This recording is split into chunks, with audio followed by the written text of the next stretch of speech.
日本史学習に最高にもってこいのサイトサムライアーカイブスポッドキャストへようこそ。美しい自然にあふれてる縄文時代から波乱万丈な幕末まで全時代を網羅して日本史の隅から隅まで一緒に語り合いましょう。では早速日本史の世界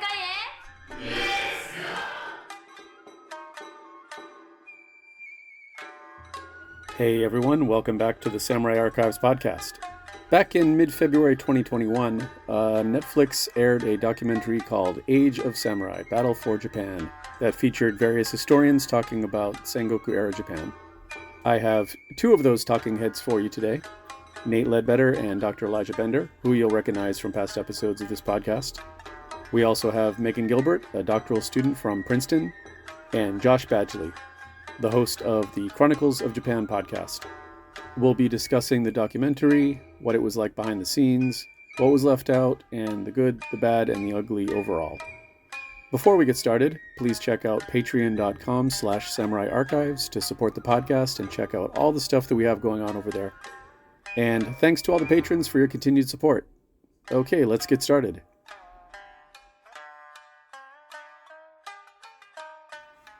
Okay, so this is Chris, and I am here with, and I'll go through our list here. We've got 4 participants today, 5 including myself.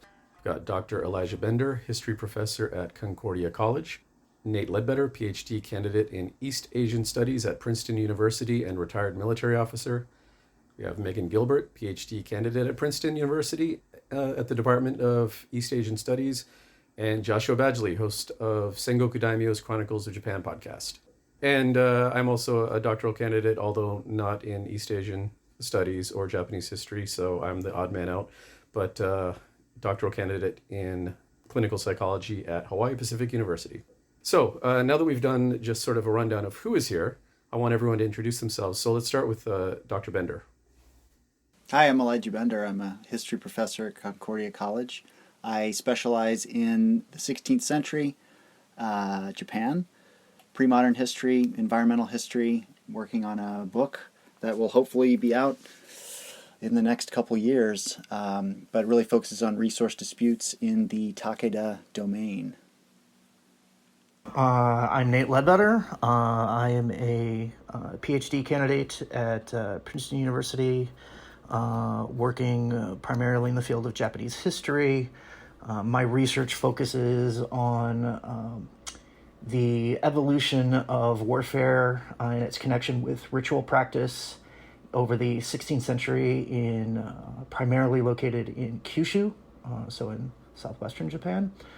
And I'm a former U.S. military officer of 18 years and spent most of my time stationed in Japan working as liaison with the Japanese military, in addition to various time in Korea, Afghanistan, etc.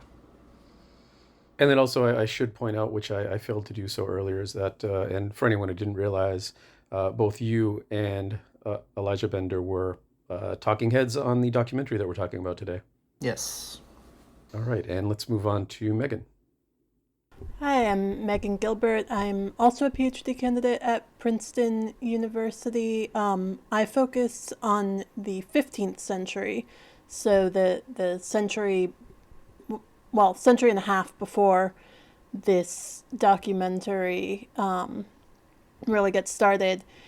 And I work on basically legal and religious history. I look at dispute resolution and the use of intermediaries and ritual in order to prevent warfare or prevent people burning each other's houses down, even if it doesn't rise to the level of warfare. So that's where I'm coming from. All right. And Josh. I'm a host of a small little podcast called Sengoku Daimyo, Chronicles of Japan, which is currently way back in the ancient period, depending on how you periodize, and that's a whole nother debate. But also run sengokudaimyo.com, which is focused a lot on reenactment, so a lot of material culture and armor construction, as well as the outfits that people would be wearing throughout up to about 1600, so through the Sengoku period. And I am very interested, once we get to it, to hear your take on the arms and armor of the as presented in the documentary. Absolutely. All right, and again, I'm Chris, the host of this podcast, and so we will be talking about the Age of Samurai: Battle for Japan, which aired on Netflix recently, and although I guess it was kind of recorded back in 2019. If I remember correctly. That's right, yeah. Okay, and so I think it's great that we finally have a solid documentary and one that seemed pretty popular. And also, I did notice that it hit the top 10 on Netflix for at least a couple days. One thing I think we should address or start off with is kind of like, what does it mean that Netflix put out this big documentary with, pretty solid history and updated scholarship on, the Sengoku period? So would anyone like to jump in and begin the discussion? All right, well, I'll start because I think it's great, and I think that this is kind of the biggest win, if you will, for the Japan studies crowd, broadly conceived. I don't just mean that in the sort of academic sense, because this is Sengoku Warring States Japan. How many people have even heard of that? And the fact that it was this big production that was on Netflix, and I mean, a lot of people that I know who have no connection to history or Japan or pre-modern anything were excited about this, and and then on top of that, oh my gosh, you're in it. That's so great. I've been joking, and it's not really a joke, but I've never had so much interest from my friends and family in my research. I'm getting texts from people that I haven't seen in years, like, I saw you on Netflix and it was amazing. And, wow, that's what you study? That is a really cool period. So, I think that the exposure is really good. Double-edged sword that, you don't want to perpetuate sort of bad history, but as you said, Chris, it's pretty solid, right? So I'm kind of a glass half full on this one that, this is great. That Japanese history, pre-modern Japanese history. Awesome. Let's get people amped about it.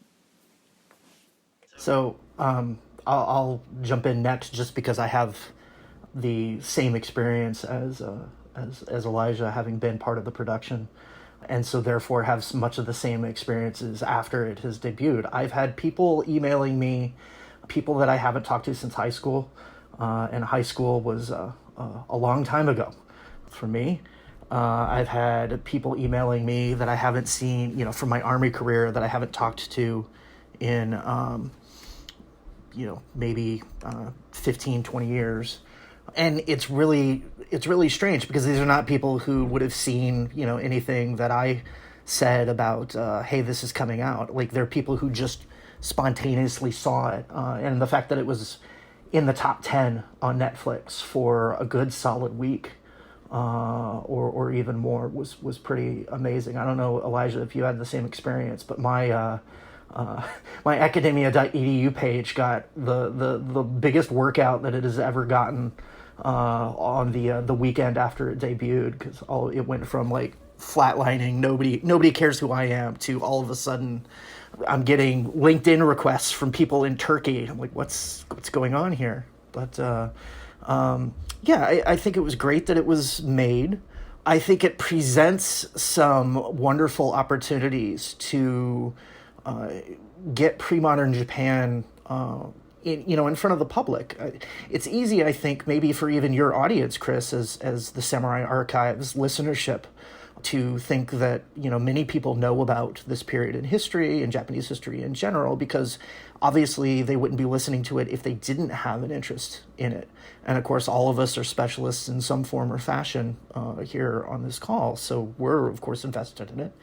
But somebody just sitting down in front of their TV with surfing through the Netflix top 10 list and goes, Age of Samurai, what is this? Let me check this out. I think it's a good opportunity, and we'll, I'm sure, talk about the level of quality and what we would have liked to have seen, but also what we did like actually seeing. But I think overall, it's a win for the community to get it out there in the public, even if what it also does is it provides opportunity for those of us who are specialists to, in some ways, pick it apart and say, well, what we really would have liked to have seen was this. So I'll leave it there. I was also really encouraged, and I was particularly encouraged because it takes a constructive, I guess, view of the era. I think a lot of people, if they've heard anything about it at all, think of it as basically just destruction, blood and guts and nothing else. And this production was clearly like leaning into the blood and guts and to a certain extent reveling in them, but it was framing it in a way that was really emphasizing this idea that there was something else that was coming out of this. There was something being built here. And I think that's really, really important, particularly for Asian history, is this idea that there's progress, there's change, that there's people who want to build something better than what they have. And to see that, and to see that done about Japanese history is something that I really, really enjoyed seeing. I find myself in a similar situation to, I think, what all of you have said, in that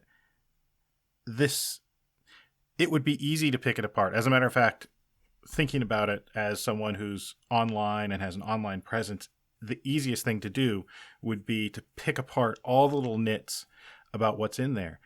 But there's so much in there that really gives me hope for like Japanese studies as a whole, that so much has been put into this, that we get to see people like Nate and Elijah, that you are up there in that gray tone, very professional looking box as you're talking about the history. And that gives a legitimacy from the mainstream point of view that you don't get when, yes, you're legitimate within academia, but that mainstream view, which then brings in more people.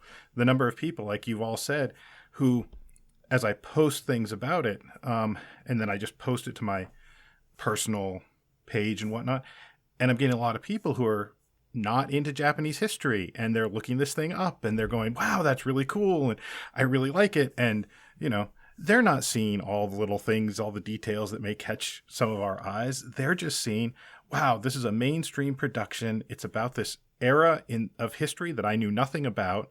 And hopefully now they want to learn more. And that's what I'm really hoping, is that in the end, they want to learn more. And Netflix sees this as something that, hey, we should do this again and better. Yeah. And even better. Right. Which it doesn't get better if they don't do more of them. So please do more. Maybe they'll do Mongol invasions next. Ooh. Wow. Are we going to get into our wish lists? Yeah. Can I just jump in real quick? I think, Josh, that's a great point, what you just said. And I also really appreciate what Megan said about it being focusing on the constructive and the fact that it's not a timeless Asia story, right? It's a story, it's a dynamic era of change and interconnection, right? They didn't get to do a lot of the Portuguese stuff, but that's there in Sengoku. So obviously they took a very top-down, kind of traditional unification story approach. I'm very much a bottom-up person, but that's a great point. I think that it captures the fact that it's historically dynamic.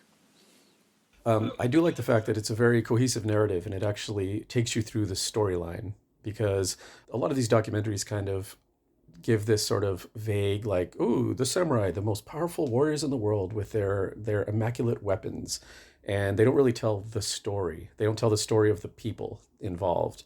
And I really appreciated that they went through this narrative of actually telling the story. And, also the fact that they've kind of brought the more modern scholarship into it. I mean, also look at who was involved, people under 50, for example.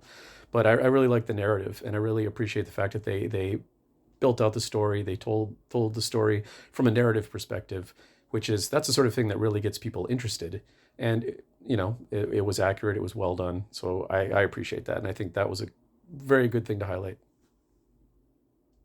On the subject of credibility and kind of, public credibility, not, outside academia, just kind of one funny, at least to me, example of that is, you guys know, but for the listeners, I mean, I have a son who's a freshman in high school, and a daughter who is a sixth grader. And I mean, I spent a long time in the Army, did lots of things, et cetera, but, it's the kind of relationship where, your kids don't care. They don't know. My son will try to tell me about the features of the M1 tank when I was a tank platoon leader on a tank company XO. That kind of thing, right? So, in terms of like, oh, daddy's a historian, daddy studies Japan. Well, they kind of know that and whatever, but seeing me on TV as a Netflix talking head, that kind of like, now my daughter afterwards, she has a English class assignment to read a nonfiction book. So she asked me if there were any history books that she could read about Japan. So she's reading Conrad Totman's biography of Tokugawa Ieyasu for her sixth grade class. So this is I have gone up in the eyes of my children because now I'm on TV and they have a clue what I actually do. Hey, I have to jump in on that one because I have a kid story too. Mine are not old enough for me to be able to take advantage of the increased cool factor, but day after it came out, I'm watching it at home in the evening. I have a 3-year-old, and I pointed to the screen when I came on and said, who's that? Look. And, oh, it's Daddy. And she watches for a little bit, and then she sort of gets bored and she goes, wait, where's me? So doesn't miss a beat, it's like, well, of course, Daddy's on TV, like that's a totally normal thing. But then when's my turn, Right. So I don't really have a good way to jump into this, but to jump into it. So I think one thing that I'm very interested in, and I think our listeners will be very interested in, is the sort of inside baseball stuff, the behind the scenes stuff that you guys experienced, Nate and Elijah, going there, corresponding, actually arriving, going through the whole process. So I don't know who wants to start, but I'm really interested in knowing what your experiences were in this whole thing. Okay, I mean, I guess I'll go first. So we're varying up the order here. So I was contacted in the spring, I guess 2019. Yeah, that's when we shot it. So they contacted me via email. They actually contacted our department, several people in our department. There was some initial email exchange with one of the producers asking questions. They had done some background work with me, looking at, they knew of my connection with Samurai Archives. They had seen some of the work I had done on Nagashino through my master's work and the several conferences and so forth. So they were familiar with me and wanted to know what I can contribute both in those regards, and then also what else. So I asked both my advisor and some of the other professors around Princeton that I work with whether I should do it, and basically got the, yeah, go for it, why not? So I agreed, and then they sent these massive lists of questions that they wanted to go into. The first one was just this long list. I think it was divided by episode, so kind of like rough guides, but they were really detailed. And some of it I read through and was like, yeah, I can talk about that. Some of it I wrote them back and I said, look, that's not the way that this is. Let me explain how it's different. And then some of it I was like, that's not really my area. I'm not going to touch it. But they, liked, I guess, what I had to say. So they invited me to come up to New York for an interview was it May? Was that the first round, Elijah? May or June? Something like that. I did mine in March of 19. Okay. So maybe it was, were you in New York? Yes. Okay. So it may have been March the first time around, because they had me come back for a second round. in July. Yeah, they in didn't June. like me enough to invite me back. They wanted more details about people dying, I guess. I don't know. But yeah, had me up to New York for a day and a half of interview, put me up in a hotel, and that was that. I guess I'll stop there and let Elijah go through his story. Yeah, well, I think just to sort of clarify to everyone that I have no reason to be getting a big head here. They did not want me. I was not their first choice. They actually talked to Luke Roberts, who's a professor at UCSB. He's written several books. He writes about Shikoku, and so he's very well known. And approached him about doing this samurai documentary. Luke, he's at a point in his career where he sort of has better things to do, and said, thanks but no thanks. However, I have a couple recently finished graduate students who might be interested, and gave them my name. And then at that point, I guess they read some of my stuff. I think they read my MA thesis, which was very much Sengoku Daimyo focused. And then it was the same thing that they did with Nate, where I had a couple phone calls with one of the producers. They sent me that big list. I did a kind of similar thing where there were a lot of questions where I felt like I kind of suggested some reframing. There were a lot of questions where I was able to answer in a lot of detail. And then quite a few that I said, I'm not the best person to ask about this. But I guess it was good enough. It piqued some interest. They flew me to New York. I did an interview. It was just one afternoon. I want to say I was with them for 3.5, 4 hours, something like that. And that was actually that was a pretty fun experience.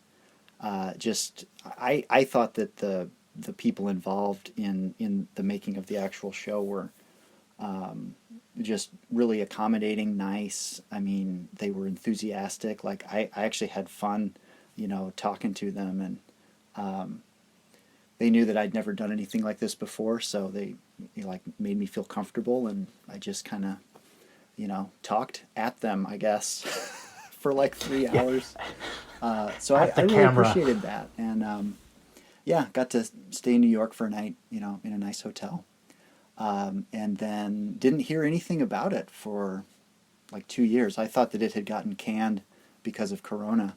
And then was emailed like 2 months ago by one of the people that said, "Hey, we're going to be on Netflix," So I thought, wow, great! It's actually going to happen. But yeah, that's what mine was like. That was back in March of 2019, as I said, and then here we are 2 years later, and it's finally out. See, I hear that, and I'm just thinking that. Dr. Bender, you did yours perfectly the first time. They had to ask you that. That must have been it, yes. We'll go with that one, Josh. More than likely. More than likely. So did you guys, cross paths with any other historians or have beers with Turnbull while you were there? So, no, they actually had us scheduled fairly in and out, I think, because if I remember correctly, I had my interview after you, Elijah, because they said, "Oh yeah, we talked to Elijah Bender, and he mentioned you and said to say hi." So, but then I came in on one day, and I don't remember what days of the week it was, but it was one day, and I was there most of the morning and afternoon, and then I went back, stayed overnight in a hotel, and then came back to finish up the first morning. And then when I was finished, that was when Isaac Myers was coming in. So we crossed paths like at that point, and said hello, kind of know each other by reputation in the podcasting realm, but that's about it. So yeah, I mean, they didn't have us all in a bullpen, drinking beers with Stephen Turnbull, and that would have been pretty great, though. That would have been interesting, that's for sure. Yeah, I did not cross paths with anybody there. I arrived to my interview a little bit late. which wasn't my fault. It was because of the flight. But apparently they had just finished up with David Spafford, who was at Penn. So he, I guess, had like a morning slot, and then they brought me in that afternoon.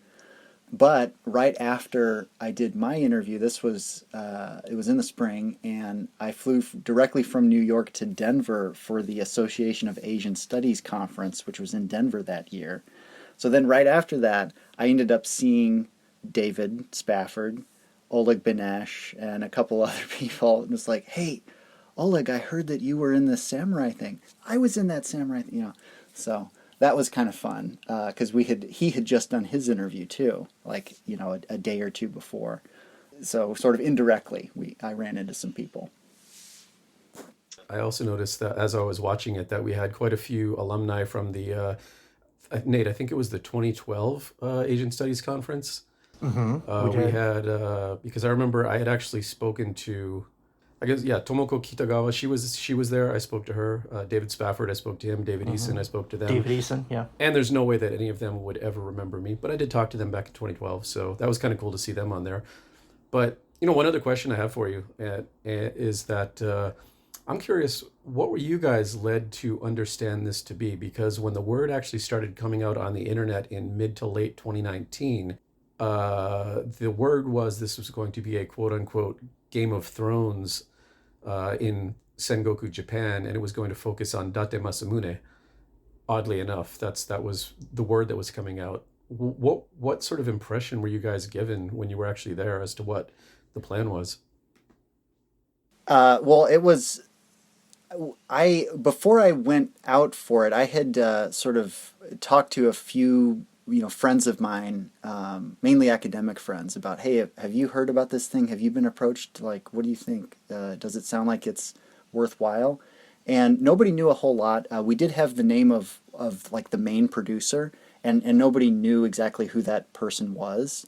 So, we were sort of like, we don't know what to expect. I decided to do it because I thought, they're going to tell this story anyway. So I might as well get in there and try to, do my best to like shape the narrative, I suppose. And maybe that's a little bit of vanity on my part. But when I got there, this producer, the main one, explained in pretty detailed explanation of what this is going to look like and what it's going to focus on. And it was not Date Masamune. It wasn't Game of Thrones. The way he described it was, we're going to do this really kind of gritty, like comic book aesthetic. You're going to be in black and white. And I remember we talked about that a while because I showed up wearing a tie, and he talked me out of wearing the tie. And I was wearing a Nirvana t-shirt before I put my button up on. And so then he like regaled me with a bunch of stories about the times that he saw Nirvana live and all this. But in any case, I can see that from Simon. Yeah, right. To your point, Chris, it was the way he presented it was, we're gonna tell unification. I think he did mention 10 episodes, and that it was going to be in this like kind of comic book style, and he really emphasized wanting to limit the amount of narration. And so, when I understood that, then it made a lot more sense as to why they're asking these really like specific questions where they want a specific response, because they're sort of stringing along lots of different experts as the narrator, which is something that I thought they did really well. I mean, the way that they strung some of these interviews together is like, wow, that took a lot of planning. So I don't know where Masamune came in. I would agree with all of that. It was 10 episodes. In the documents that they sent ahead of time, which I was just kind of going back over earlier today, they had it even blocked out, like kind of a rough idea of what each episode was supposed to be. So I think that's one of the things, we'll get to it later on, I'm sure, but when we talk about kind of what was missing and cut out, they went from a 10-episode arc to a 6-episode arc. So I'm sure a lot of that is just condensed because of the circumstances. but a larger plan was there. Date Masamune was supposed to be in one or two of the later episodes. And like Elijah said, it was mainly focused on the three unifier arc. For me, I was very happy because they wanted to listen to me talk about battles. And as anybody who has listened to the Samurai Archive since we started back in the Dark Ages, that's what I do. So they had very specific questions. There were a lot of them where I just simply told them, no, you're wrong. And it got to the point in my interviews where for a few of the more extended battle sequences that I was describing, Nagashino, the siege of Takamatsu Castle, Sekigahara, the Korea campaigns, they threw the script away and they said, okay, just go. We just want to, just talk. And so I did. So it's funny to me when you watch it, because you've got some of these historians in their very measured and dramatic tones, and then there's me, and I'm like speaking like a hyperactive child because I'm so excited about getting to talk about battles. Yeah, don't feel too bad because I'm like waving my hands around all over the place, and we all notice our own foibles or whatever, self-consciousness whenever this kind of thing happens. Right. To your point, Nate, I'm looking through my notes here. Some of the things that I was involved in that didn't make it in. They had a whole arc on the Kawanakajima battles that was going to be in there, and then I talked actually quite a bit about like the Heino Bunri edicts, which is the class separation edicts of Hideyoshi, and the Christian exclusion stuff. So like 1587 and the San Felipe and stuff like that. So I think they had a whole like episode at least that was going to be about Jesuits and conversion that didn't make it in. So something I've seen several people bring up outside of this discussion here. I've had a chance to talk to a few other people who were involved in the production in one way or another. And my understanding is they actually lost a director partway through, caused like a 3-month freeze on production. And so they were really running up against budgetary and timeline schedule, reductions in order to get all this out, which sounds like why they probably, didn't have time to do everything they wanted.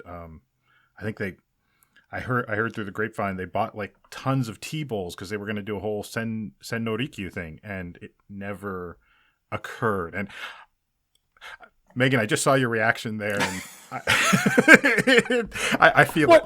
Well, okay, so there's a thing that they actually did with the dramatization, with the way that Oda Nobunaga executes people versus the way that Hideyoshi executes people, that if they'd done the Sen no Rikyu thing, would have been sort of the perfect capstone to that. So, like, I can see where it would have fit. And as it is now, they don't actually address it, and so it's kind of a Easter egg if you know what you're looking for, but not actually something where you draw the attention of people who don't know the era to the subtleties. So Oda Nobunaga kills people himself. There are all of these scenes of him taking a sword and chopping somebody's head off. When Hideyoshi has a dramatic I'm going to execute someone scene in the first episode with him, which I think is the 4th episode of the show, he is very sort of ostentatiously sitting there drinking either tea or sake, the cup doesn't make it entirely clear, while somebody else executes the person. And that's the way he handled things. Like, that's the way he made sure that everybody stayed in line without getting everybody so furious at him directly that somebody would come and assassinate him, is that he made other people kill people for him. And like, I was delighted that they put that into the dramatization, and that's the way that Sen no Rikyu was forced to commit suicide is basically like the peak of that. Nobody is killing him, but everybody is standing around watching him die, watching him kill himself. And so yes, that it's something that they definitely did well. Yeah, actually, that's a great point, and I noticed something as regards to dramatization, that it seems like the online chatter, there's a lot of kind of problems with some of these depictions and some of the inaccuracies that are suggested in the dramatization, but there's also some layers here, and so what Megan's talking about is a great example of that. One that stuck out to me was. The scene, and they're obviously working with a limited number of actors and so on, so they reuse people a lot.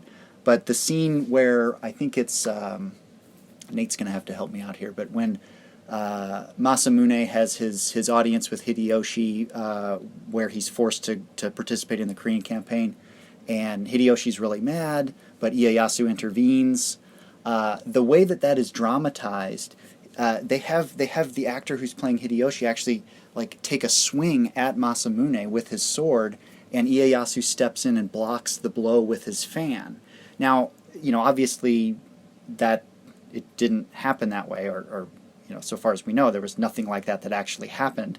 But it's a good metaphor for that conversation, right? That Hideyoshi was mad at Masamune, and Ieyasu, stepped in and vouched for him. Right, so there is a little bit maybe more subtlety in the dramatization than initially meets the eye. I mean, a lot of that makes sense. You're trying to tell this story, and you're trying to put these people together, and oftentimes history is so complex. Like the whole thing that's been coming out about Akechi Mitsuhide at Honnoji and where he actually was. Well, the easy story is Akechi Mitsuhide killed Oda Nobunaga. It gets more complicated when you say, well, Akechi Mitsuhide ordered people to go to Honnoji, and et cetera, et cetera. It just, for people following, it's a lot easier if you just put the two together and say, okay, this is the large thing that happened from a historical perspective. So I get that. It makes sense. One place where I was actually substantially bothered by what the dramatization undermining the historian is the way every single time somebody commits seppuku, they're in a room alone. And okay, fine. On some occasions, people committed seppuku in a room alone. The vast majority of them, you were committing it in front of somebody else because you were making a point. And they introduced the idea of seppuku with that. Hirata Masahide killing himself in protest of Nobunaga's actions. You would not do that hiding in your room with nobody seeing you because it's a public protest. Exactly. That's an excellent point. And yet, every single time, many, many, many people in the course of this drama commit seppuku, and quite a few of them are doing it in protest of something, and they're all doing it in a room alone. That's a really good point. I honestly hadn't thought about it that way, but that's really, something to think about. I mean, so it particularly bugged me because I have a really, really dramatic, seppuku story in my materials where basically, an entire household, sort of commits it in a string, where basically, somebody cuts their belly open, the next person chops their head off, because you don't actually want to die of a cut open stomach. So it was perfectly legit for somebody who was helping you to basically cut off your head.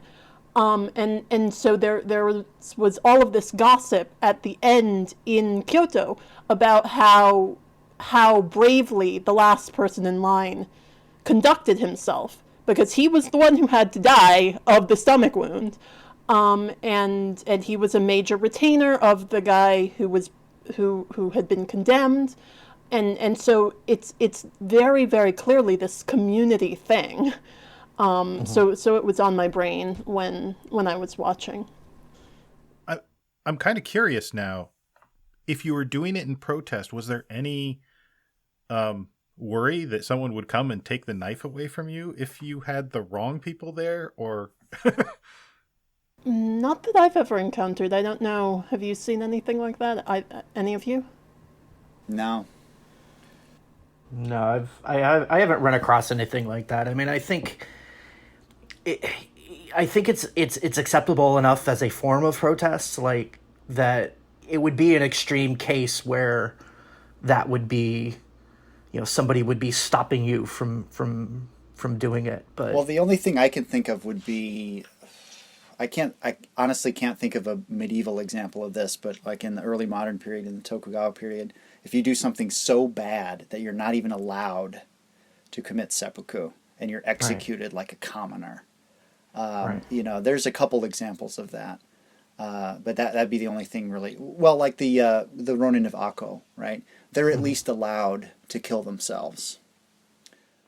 the other example would be cases of junshi, where a retainer is committing suicide to follow their lord who has died, and some houses at various times had prohibitions against that. So I could see a scenario where that might be something that happens, but I don't think that's not a protest scenario either, right? So, to Megan's point, though, it's a great point that you never do anything without somebody watching as a samurai, right? That's our old friend Takazaki Suinaga, right? I mean, this is like one of the main things that he says, right? Is make sure that someone's watching you. you got to have your publicist. I think don't a lot of the dramatizations of Hirate Masuhide's death have him kill himself alone, leaving a note? I know that's a dramatization, but isn't that typically how they dramatize that?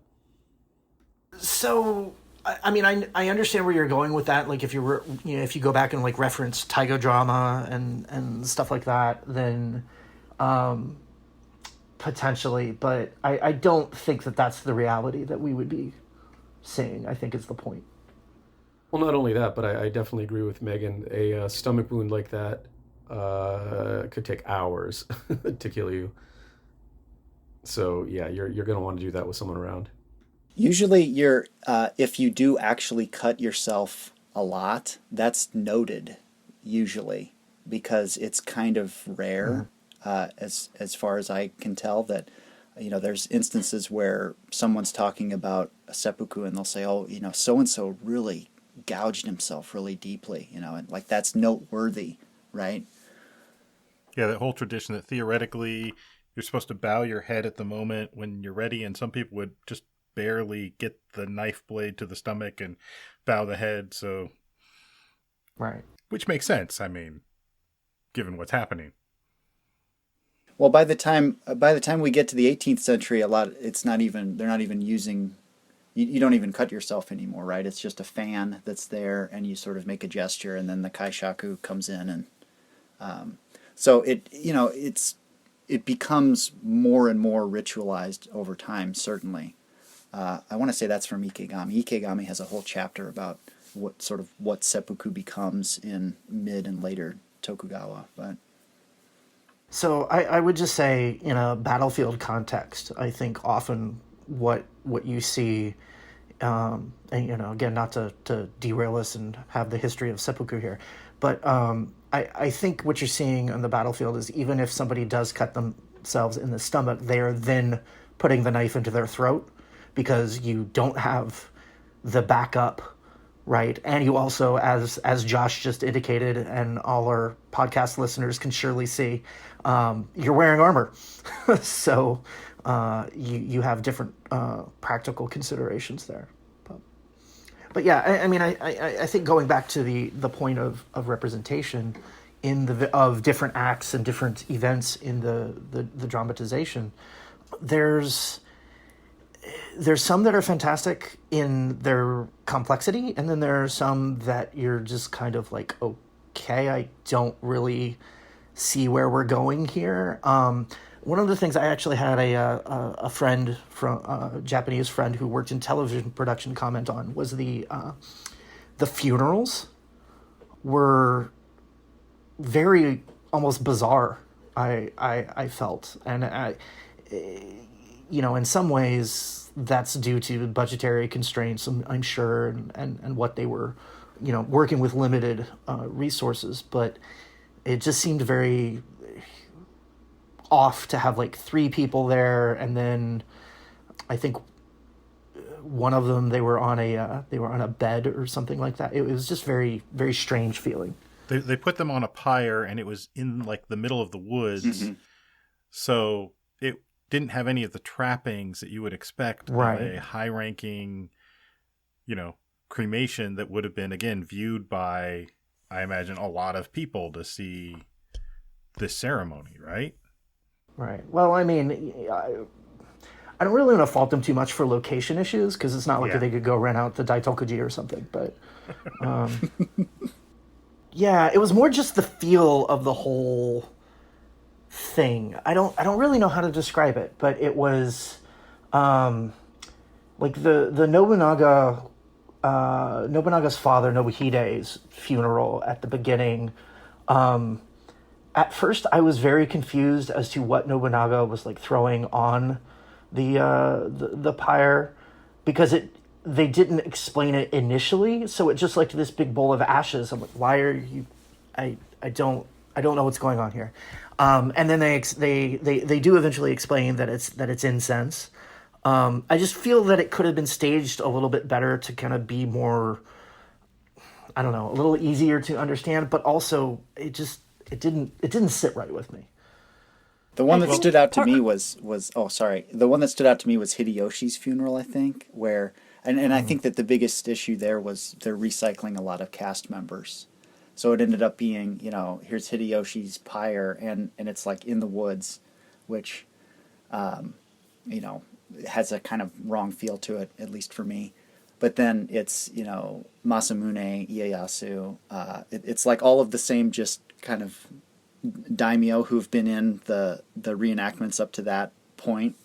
I think one of the problems might have been that they were specifically starting with Nobuhide's funeral being disrupted and being that things were going wrong here. And so the problem with trying to depict things going wrong at the very beginning is that you haven't been able to kind of lay the groundwork for what things look like when they go right. So like the descriptions of what Nobunaga did is he basically sort of was really sloppy about throwing his incense onto the altar. But like what you normally do is you take a pinch of incense and you drop it into a burner on the altar. You just like do it ceremoniously. So it was completely wrong for them to have him throwing it over his father, both in terms of what he did and in terms of what you would do. But also they were trying to dramatize it in such a way that it would read to everyone, including those who don't know what a funeral should look like, as wrong. Right. This is boorish behavior. Yeah. Okay, that makes sense. It wasn't explicitly shown to be wrong, so someone just watching may not even really particularly pick up on what the situation was and what was going on. So that makes sense. I think for me, there was also a bit of the uncanny valley with some of the stuff, just because of the budget restrictions and what they did with some of the clothing and everything else. If you're familiar with some of this stuff, you look at it and you can't always tell who's who in the way that you would, like, if someone's in Hitatare or Kataginu Kamishimo, or, you see someone in a dofuku, you kind of get to know what all those are. And when they're in repurposed traditional whatever, sometimes it can look really nice. And frankly, if they're going for a manga aesthetic, manga isn't exactly the paragon of historical accuracy. But that, I think, threw me occasionally. Every once in a while, I'm like trying to figure out who's who and what are they doing. And for me, those kind of clothing hits weren't coming, that I kind of use. So I think this is a good place to sort of start specifically on looking at the inaccuracies, potential inaccuracies, explicit inaccuracies in narrative and, clothing and setting. But so because Josh actually started this specific thing, I did want to ask you, Josh, the main complaints that I see, and I mean, some of them were obvious even to me, were sort of reenactment issues, which would be things like mismatched or ill-fitting armor. Seems like every samurai apparently owned a mempo. and weapons were held upside down or backwards, swords everywhere, not a spear to be found. Lots of, sort of visual issues. So I kind of wanted your take on that, and maybe you could explicitly point out some maybe major issues that maybe the average person wouldn't have even noticed. Yeah. So, man, the one that kept coming out to me was everyone seemed to wear their sode wrong. Every single one at some point, their sode, which are those are the protectors on your shoulder. So basically, on the suit of armor. And on some of them, there's a ring. And frankly, most of those probably shouldn't have had a ring, but I understand why they did. And if it does have that ring should be backwards, because that's where it's used to tie to a knot that's on your back that keeps them from flopping in front of you when you're fighting. It's actually a very practical thing that largely you don't see on most of the armors, but again, given what they had to work with, I think they had something like 16 actual suits of armor that they were working with, and putting people in again and again and again and again. I can understand that. It's not easy to come by suits of armor, and I understand why there's a lot of wrong periodness. The rings that you constantly see on the front chest plate that were really big in the Edo period, and usually in Sengoku you only see one, if any at all. Those are minor things, but the rings in front. Now, I will give them this. Mitsuo Kurei's book on, I think it's like the Samurai in Photographs or something like that, has a wonderful like Meiji era photograph of some guy dressed up, probably an actor, in samurai armor with the ring in front on his sode. He is wearing them backwards. So this is not just an American thing, but it's an easy thing to fix. Worse than that to me was they kept showing the peasants or commoners or ashigaru. I wasn't quite sure what they were trying to depict in this leather, looked like pop riveted leather something. And honestly, it would have almost been better to have them in nothing, to just have them out there with a weapon and, maybe a helmet or pieces of armor that they could throw together, which would really bring up, I think, the fact that these are, they don't have the resources to put together a full suit, and they're doing whatever they can to get on the battlefield and hopefully improve their life and etc., which I think is an awesome story. But that brown leather whatever that Hideyoshi is wearing when he kills Imagawa Yoshimoto is like, okay, for all the things I love, it burns my eyes. Right. And the funny thing is you can track that specific piece of armor in every battle scene because somebody is wearing it and standing in as the token Ashigaru that they zoom in on. And they're always in that particular piece, which, yes, I agree was painful to see. But the Mempo, I didn't have a problem with the Mempo because I have an assumption on the Mempo that there are probably a lot of folks that look more like, well, the folks on this call, given that this was filmed in Canada. And Mempo on a kabuto can help hide a bunch of facial features, especially if you wear it wrong and it's loosely hanging in front of you instead of tightly up against your cheekbones where it will actually protect you. For anyone who ever wears Mempo for any kind of combat, if you let it flop in front of you, it is just one more thing to hit you in the face. If it is actually pressing against the bones, then when you get hit, your entire head gets knocked back, not a Mempo comes flying at your face and breaks your nose and teeth. And we should state the Mempo is the metal face guard, the grimacing, angry-looking face guard, just in case anyone doesn't realize. So those were like the glaring things that kept. It was actually hard to see some of the other things. You mentioned the swords everywhere and swords cutting through armor, and I kind of don't care as much about that because while I roll my eyes at it, I mean, armor does actually protect you. That's why you wear it. But okay, it's dramatic. There's stuff going on. whatever. I'm not expecting to see Katori, Tenshin Shoden, Katori Shinto Ryu technique where they're going at the individual chinks in the armor every single time.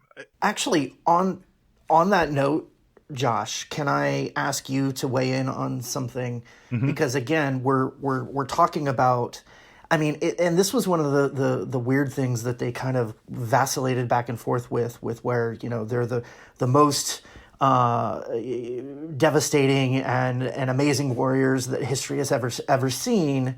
But then we're also talking about the Ashigaru who, were just these peasants and so on and so forth. What level would you expect to see, given your background as a instructor in Kodai sword arts? What would you expect realistically to see? Because so much of this was developed after this in terms of formalized teaching styles and so forth. If you were putting together an army and you were grabbing people together, sometimes you're just handing them a sword and saying, stick them with the pointy end. So from what I can tell, and a lot of this reading like Dr. Friday, Carl Friday's Legacies of the Sword and other such things, you do have formalized training by this point, but I don't know how much it's getting down to the lower levels. Right. It feels like it's probably a bit more elite, and I don't know how much it's concentrated on real battlefield technique, vice teaching a system of strategy that can apply between the sword and the battlefield and other such things.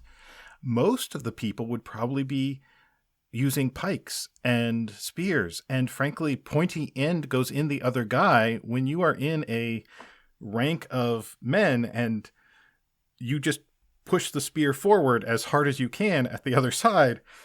There's more technique to that when it's one-on-one, and definitely spear can be extremely fascinating to watch. But melee is not dueling. Most Budo, most arts really focus more on dueling, which is typically a one-on-one situation. I expect to see more rank formation and people probably trained to stay together and to fight like that. But I'm not expecting that people are whipping out, their own special techniques. Not at this point. Earlier on, when we talk about like people issuing challenges and all that kind of stuff. So as the battle-focused military guy here, that's kind of where I was hoping you would go with this, is because what I think that they're trying to show is the chaos of battle, right? Mm-hmm. And so in their editing, in the way that they cut between different people, having arms lopped off and blood spurting and whatever, going back to what we said about the manga style that they're trying to represent. You can focus on, are they doing, proper Shinkage Ryu stance or something like that, but you're not going to see it. And you wouldn't have seen it because, like you said, we are talking about larger formations of, foot soldiers armed with pikes, and even the samurai would be, swinging yari instead of a sword, unless they lost their yari and then they're going to the sword, and so on and so forth. But we've talked about the limitations that they had. They're also not going to be like bringing in martial arts instructors to teach every single person how to do all of this stuff in a dueling manner, when that's not the point. They want to just kind of show chaos. Absolutely. And I mean, the challenge of keeping a bunch of people together in the midst of absolute horror is, I think, it was a thing that I was delighted to see them emphasize, and that I kind of wish they'd emphasized even more, because a lot of sort of what made Nobunaga exceptional is that he could get his people to stay together and do things. It's not like nobody ever thought of doing a night attack before. Nobody ever thought of burning down an Ryakuji before. Like, that's not what was going on here. Nobody could pull it off because nobody could keep his men together while they did that. Yes. So they kind of got halfway there on showing that and on emphasizing that, and I was really delighted to see that. They could have gone even farther, because that's really important. 100% agreed. They did, when they were introducing the concept of Ashigaru in Nobunaga's army, they did talk about how he had, more of a reliance on this type of foot soldier, and he did more with them, but they didn't, and maybe this was a casualty of, the shortened series from what it would have been, but they didn't really go into why and how, which Megan, you just alluded to. It's that he put time and energy and resources into training them. And this is why later on, like, we get to Nagashino and we have, even though I'll fight to the death about against the 3-shot volley nonsense, what it is he's able to modularize in essence his units and move them around the battlefield in ways that allow him to be very flexible and to do different things, and it's the result of this training. Now, that's not to say that other daimyo didn't also train. For another podcast maybe sometime, but the Shimazu were pretty good at this too. But yeah, going back to like some of the criticisms that we've seen and all. I mean, we can all pick everything apart if we wanted to, but I think they did a very good job of trying to hit a middle ground that's not necessarily going to please everybody, because you're not going to have somebody who's a real hardcore martial artist, and that's their entree into this, and that's what they're looking for, is not going to be happy because they're not seeing what they think. But like you said, Megan, they did, when I was being interviewed, they really wanted me to go heavy into describing, what would they see on the battlefield? What would a soldier crossing the, from the Takeda lines, attacking against the Oda and Tokugawa at Nagashino, what would they have felt? What would have been going on? And I mean, to be honest, as somebody answering that, it's like, I have my own experience, but my own military experience is on tanks and controlling UAVs in the Afghanistan desert. It's not it's not crossing the lines at Nagashino necessarily. But I can describe it, and I can kind of get that sense and that feel a little bit. But I'm always hesitant to go too far into it. Well, let me jump in here, go Nate, ahead. if you don't mind, because I have just a couple thoughts to add to this discussion, and I would agree that most of kind of battlefield training in this era is probably responding to flags and drums and staying in a unit and moving together, that type of thing. Nobunaga was really good at kind of unifying the command structure, right? Which I think is what Megan's alluding to. There's a word for this. Someone here can probably help me out. But when you are part of a lord's army and you are there's a general appointed to lead that army, that even though you're the retainer of someone else, you are under that general's command. And Nobunaga did that a lot. He's not the only daimyo to do that. He's not the first one to do that. But he was, that's one of kind of the big things that he really emphasized or leaned into. And I'm not sure that like some other Eastern daimyo, for example, did it to the extent that he did. So for example, you're a Takeda retainer. You show up for campaign. You're commanding all of your retainers. You're not under the command of someone else who was appointed by Shingen or what have you.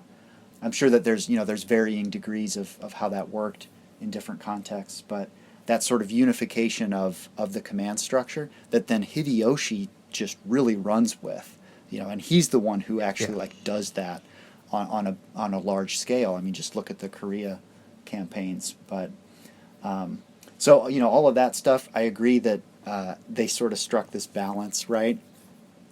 Keep in mind, too, that everybody has access to and knows how to use weapons in this era of Japanese history. Yes. And I mean like everybody, you know. So we have this sort of image of, oh, the hapless women. Just yeah. We have, the hapless peasant that, you can even, that's even in like Kurosawa movies, right? Helpless peasants who are being, taken over by marauding samurai, and they sort of, do half of that, but half the other way in this documentary. And so, yeah, I think probably everybody knew how to use a polearm, to some extent, of like, and almost everyone, I would think, had experienced like horror, violence at some point. Like that's what was so prevalent in this era. So yeah, there's some great examples of like village militias. This is my jam, so excuse the personal plug here, but village militias doing all kinds of stuff, like formidable forces to be reckoned with. The kind of pivoting, using that as the pivot point, though, we can go into the Iga episode, I think, because here we have what they're showing us on screen, bless them, were these non-samurai resistance forces. And of course they have to. You cannot have a show on Netflix about this period in Japanese history without mentioning ninja. You just can't do it.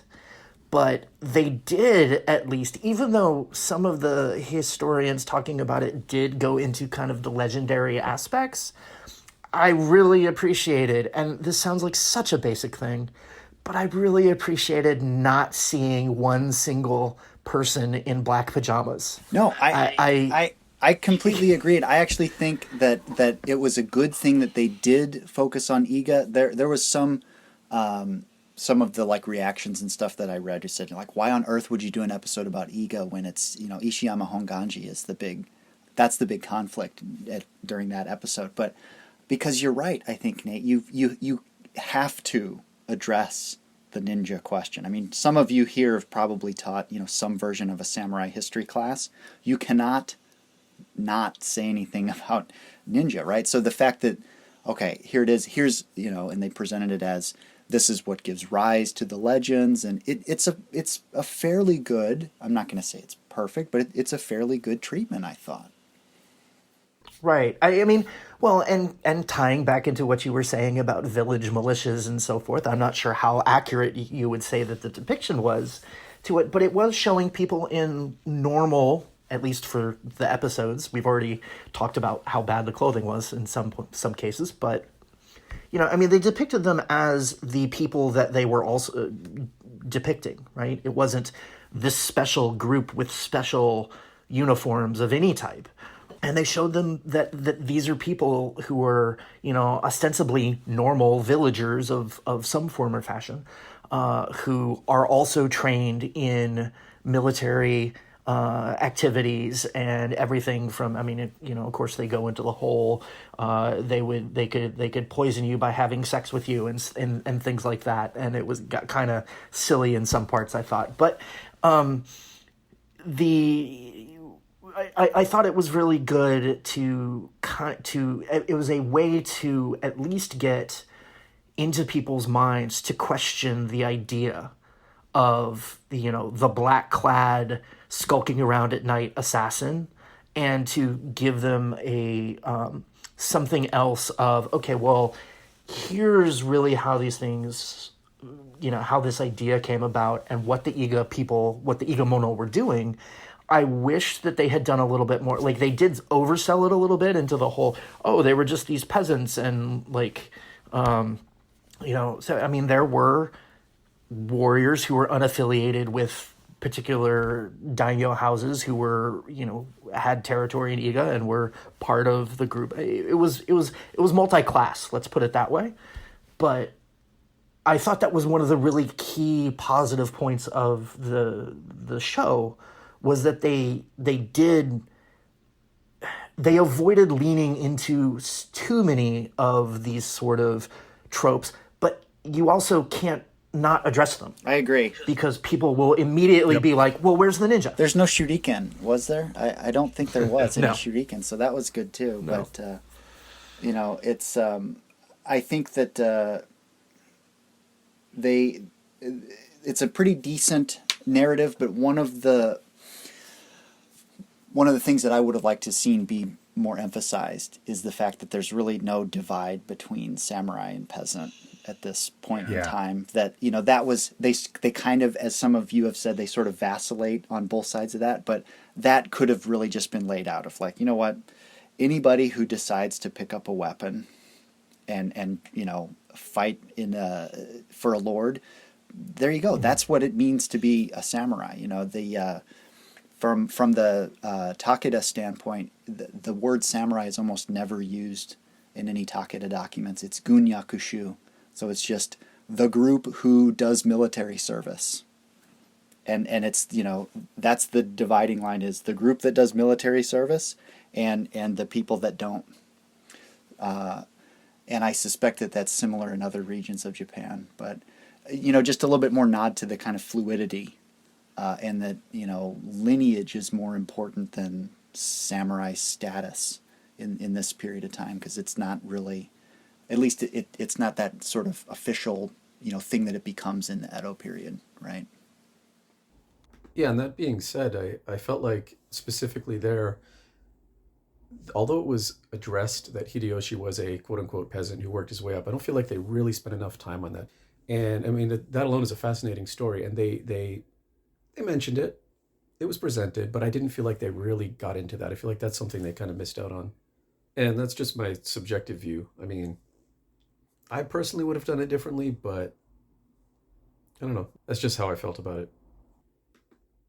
I actually thought that Hideyoshi's story was one of the more, I guess, like narratively consistent parts where they hit that note about him rising multiple times. So they start with him in Nobunaga's army, basically distinguishing himself in battle. Then when they get to Nobunaga's death, they go back and they remind us that Hideyoshi came up from nothing. This had reason to really, really irritate Ieyasu, who had a much better lineage. Or so he says. Or so he says, yes. We can go into Ieyasu's lineage. But then they go into the fact that Hideyoshi's Fujiwara lineage is complete fictional nonsense. And so they're kind of constantly coming back to this idea of moving up, and it would have been nice if they'd incorporated the fact that at the same time that Hideyoshi was taking on his fictitious Fujiwara lineage, he was forcing Ieyasu to take on Minamoto lineage, specifically to lock him out. And that would have demonstrated that the fictitious lineage was a much broader thing going on. Yeah. I thought that they almost said it too much for my tastes, because I mean, while it does make for a nice story that he came from nothing and rose to top, I think much of that is overplayed.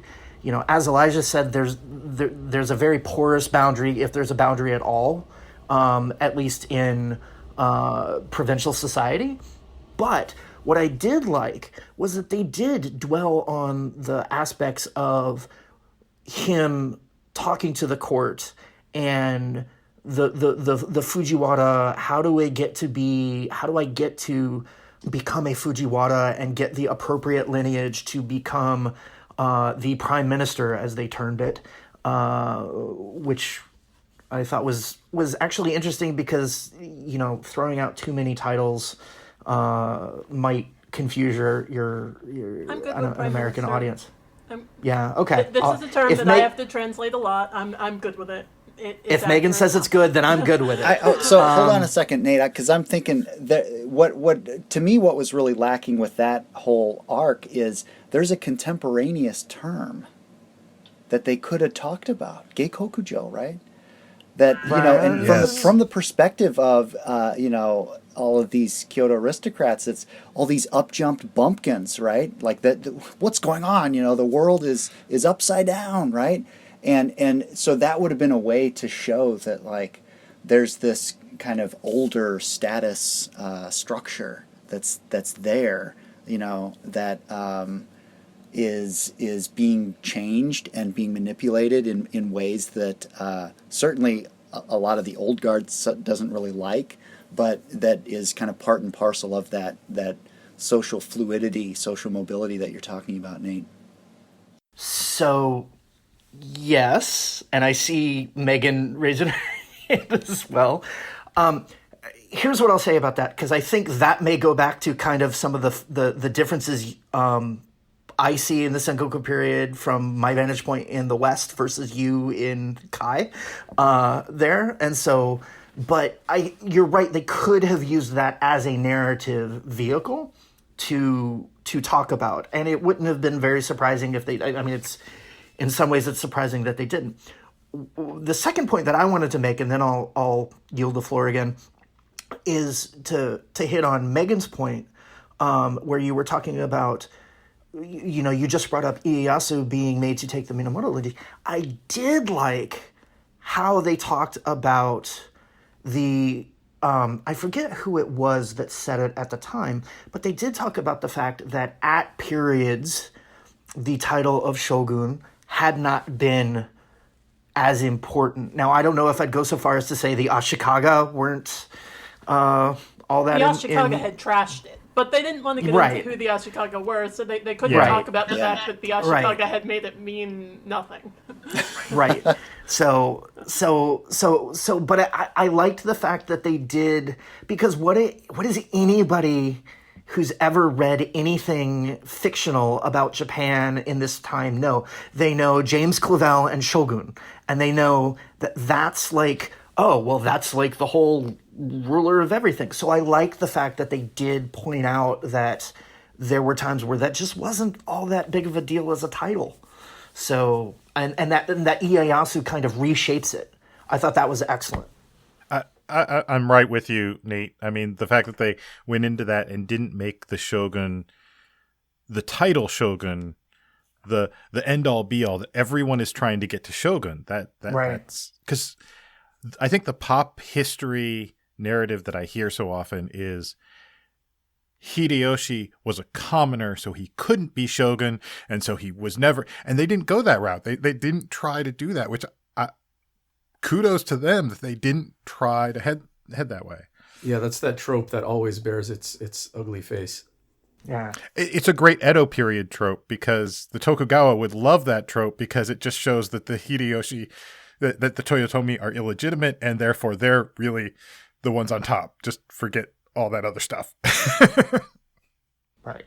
So, yeah, I mean, the whole focus on Hideyoshi and his machinations to become part of the Fujiwara so that he can take the title of prime minister.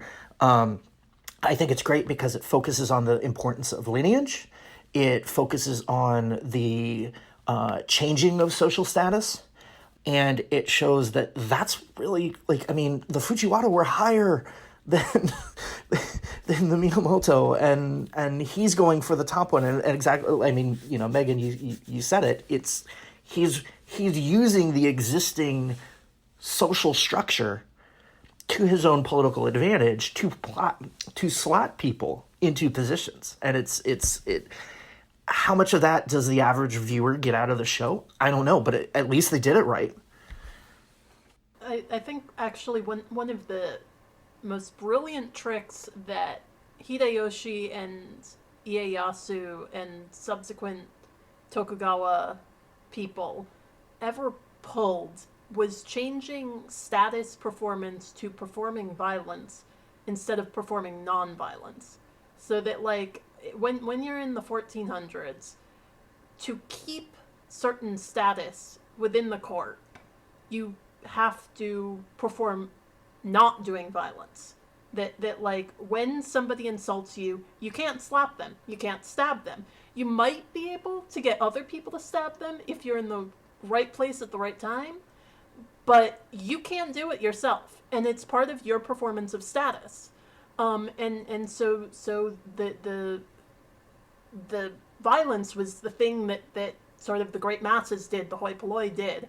And the greatest trick that Hideyoshi ever pulled was switching that up so that the performance of violence was the thing that you did to perform your status. And that means that the vast majority of people can't do it, but it also means that it's good that you're doing it, and that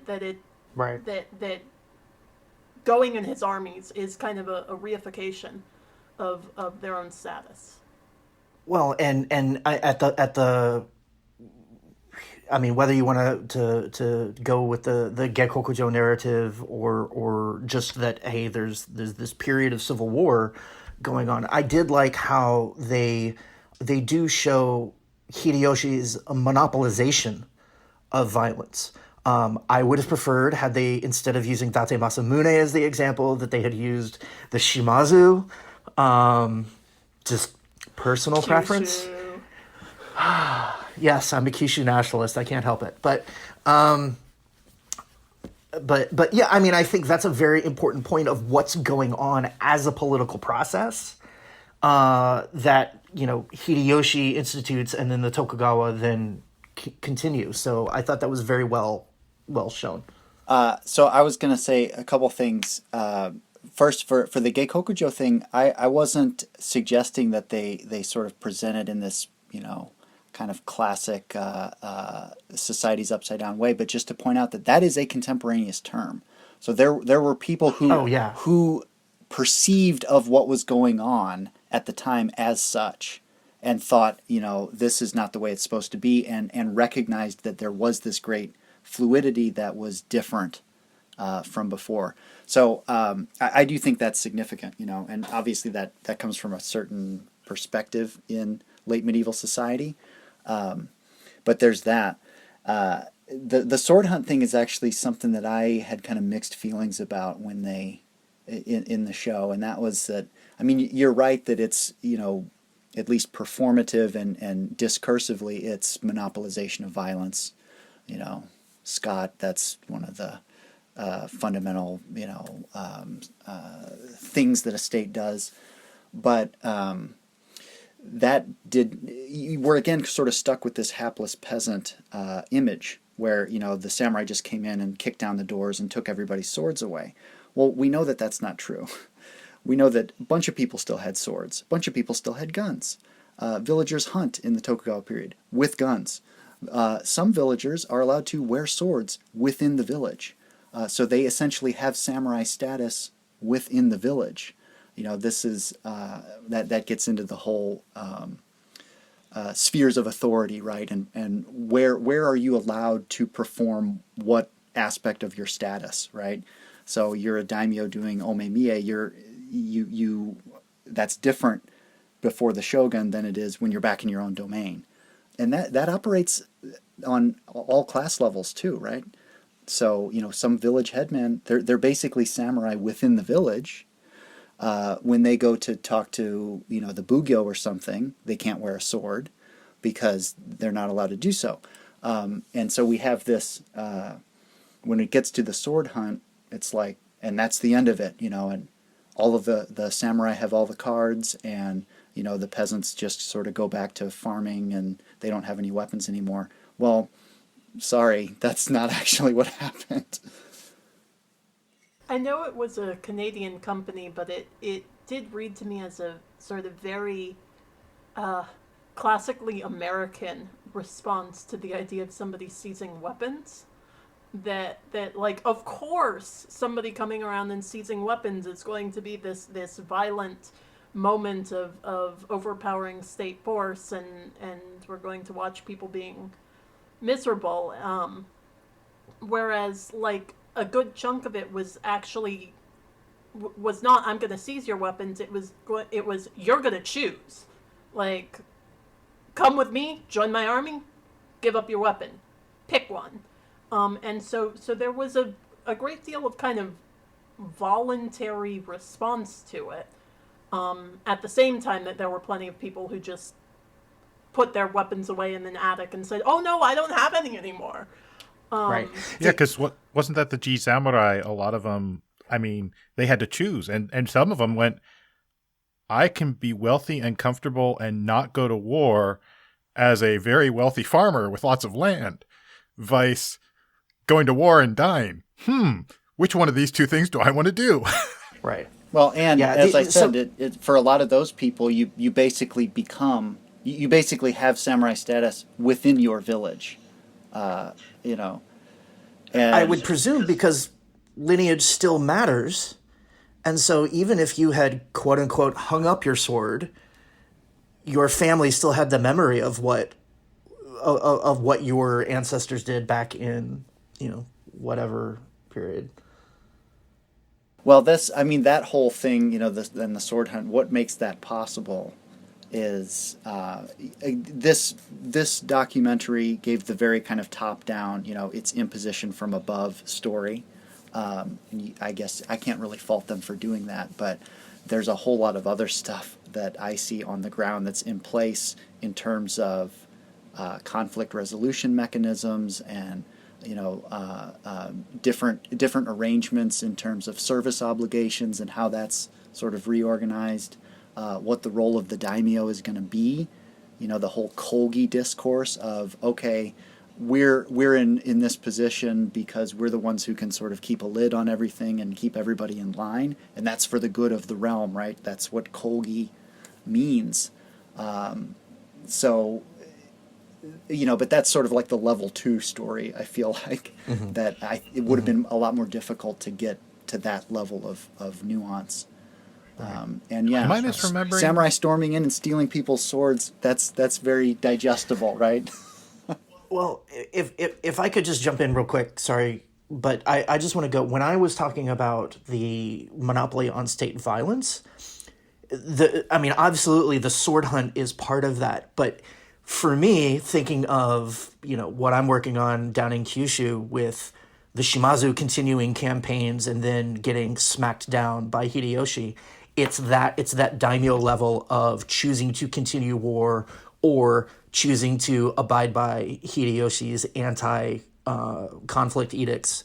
And so he's got there's the individual level of, you can't have any weapons, let me take your weapons from you so that you can't perpetrate violence.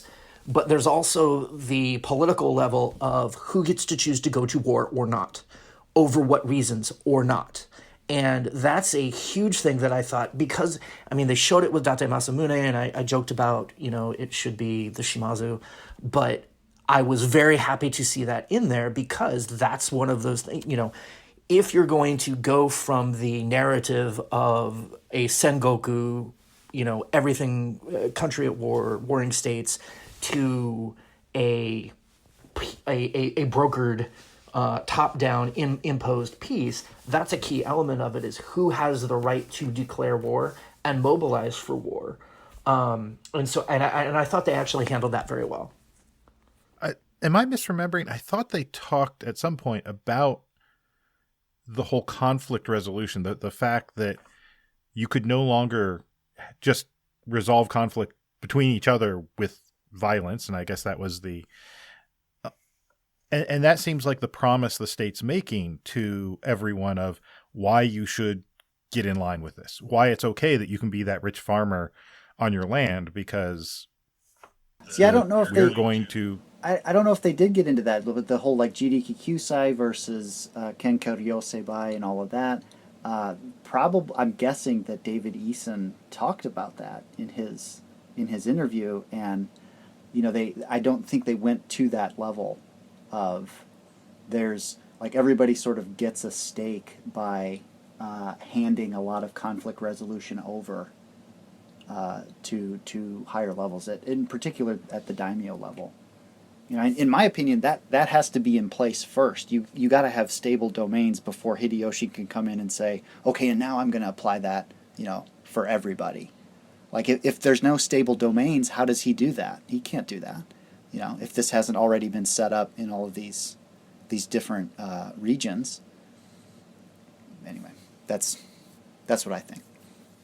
I think that they were showing a lot more of the complexity at the daimyo level, so that when they did the story with Masamune, they specifically did it in the frame of he's defying this until he eventually has to accede to it.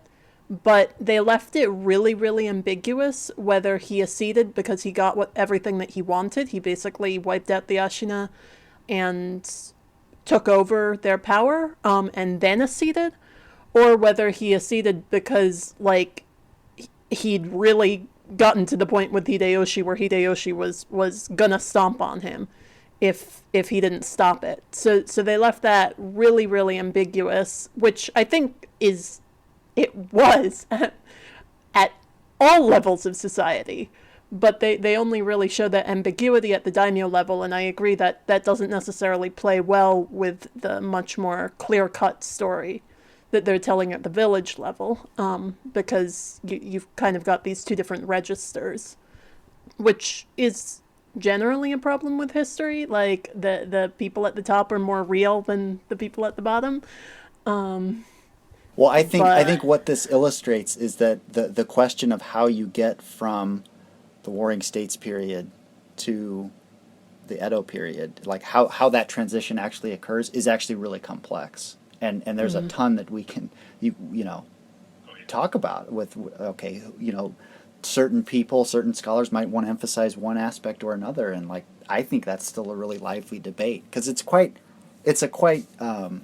I think it's an amazing thing. Like, you look at the political economy of 1550 and the political economy of 1650, and it's like, holy crap, how did you get from there to there? You know, a century's not that long, historically speaking. There's so much else going on in this period. I mean, what keeps running through my mind is the Ikki, and when they talk about them, and to me, the fact that you had so many classes coming together, whether it was Iga, Ishiyama, wherever, just the fact that you had all these people coming together, and what would Japan have been like had that been what had kind of spread? It obviously didn't catch on, and I don't think any of the daimyo wanted it to catch on because none of them were invested in in sharing power in that kind of way. But I'm kind of surprised that from the Western perspective, like a Canadian or American, that we don't dive into that more, because you would almost think that politically it would be something people here would be interested in. Yeah, you're talking about like the Ikki as a sort of proto-democracy angle. Yeah. I don't know if they're really democratic, but compared to the rest of Japan at the time.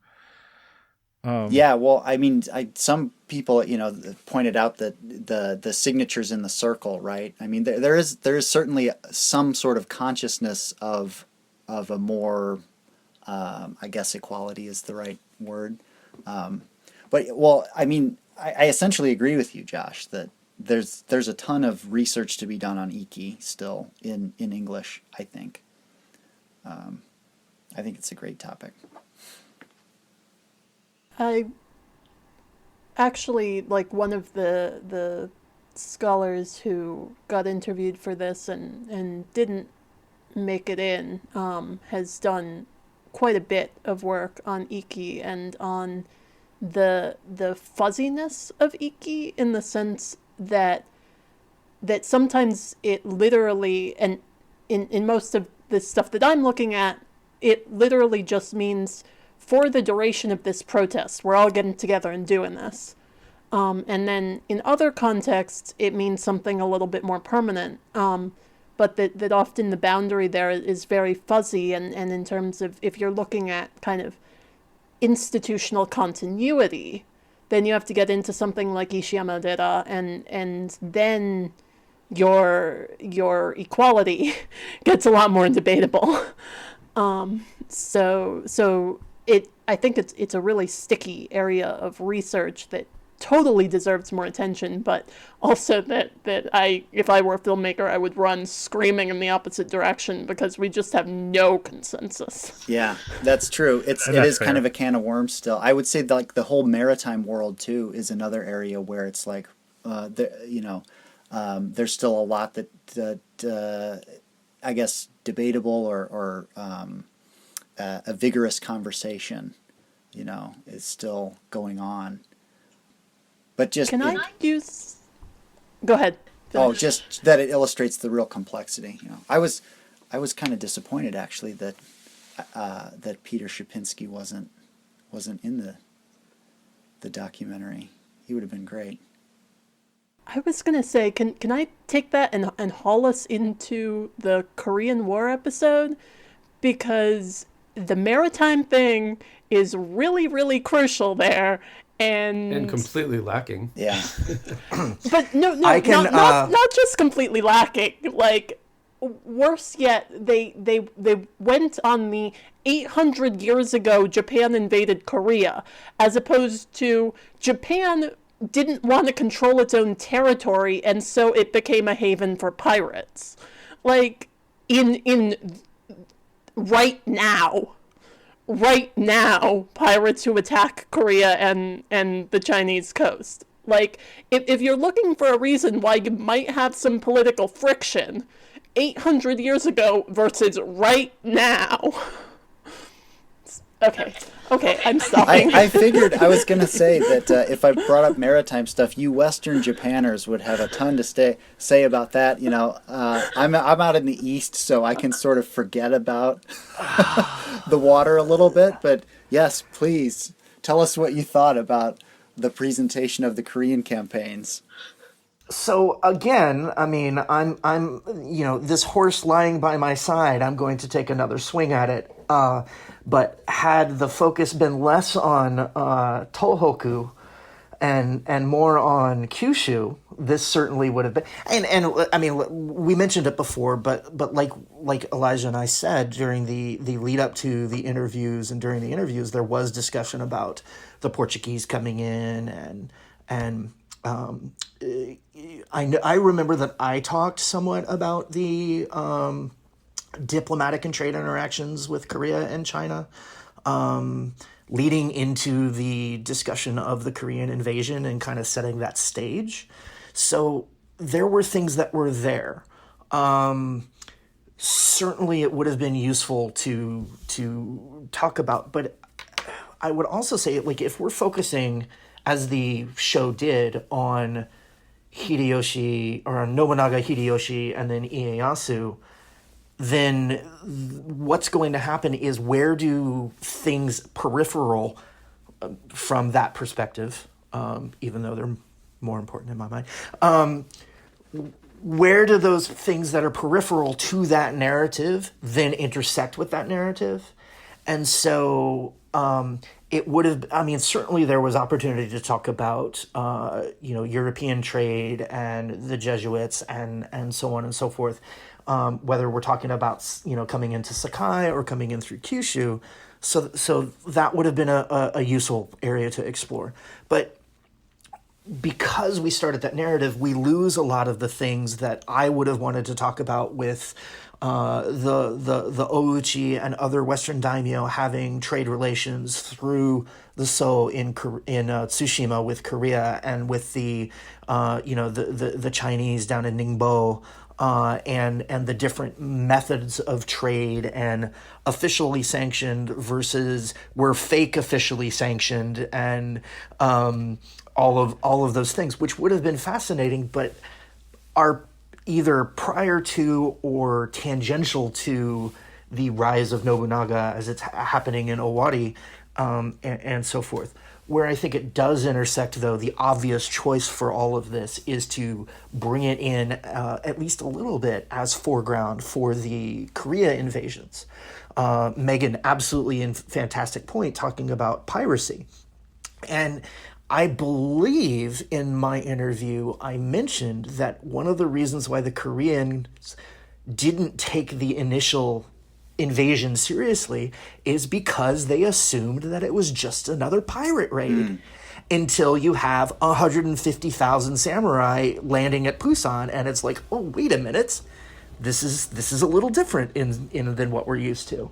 I don't know why it got left out, other than the only thing that I can think of is if you're going to cut something, the thing that requires a lot of either CGI or building giant turtle boats might be the thing that you cut.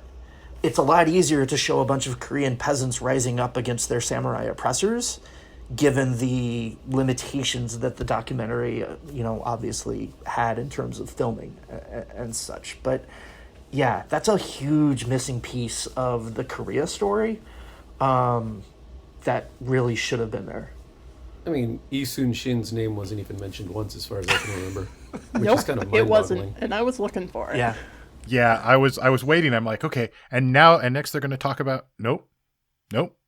Okay, I guess we're going to have a whole Imjin war without Yi. I will say this though, on that as much as that stuff needed to be in there, it was nice to see some coverage of the righteous armies. Now, I remember I had an entire, I must have had 20 minutes where I was talking through the actual military campaigns on the ground and the advance of Kato Kiyomasa up one side and Konishi Yukinaga up the other, and so on and so forth, that got, cut out. But it would have been a bit, it would have been, there should have been more, but at least they did, because I think the righteous armies is what normally gets left out. So it was interesting to see the choices there. This is something where, if I look at this almost like an origin story, like a Marvel origin story or something, we have set the stage on which there's lots of other topics they could now go on, because you could now pivot to an entire documentary on the Korean invasions and go in depth on them, because you're now focusing on that instead of trying to focus on the three unifiers and the building of modern Japan. So there's possibility in there, Netflix, just saying. And if they did that, then they could be doing interviews of both Japanese and Korean historians and do really dynamic things with perspectives. Okay, that's it for part 1. Keep an eye out for part 2, where we'll address a lot more of the content of Age of Samurai Battle for Japan. If you haven't done so already, please check out patreon.com/samurai archives to see all the bonus content and other things that we have over there. And shout out to patron Chip Lutton. Thanks for your support. Alright, see you next time.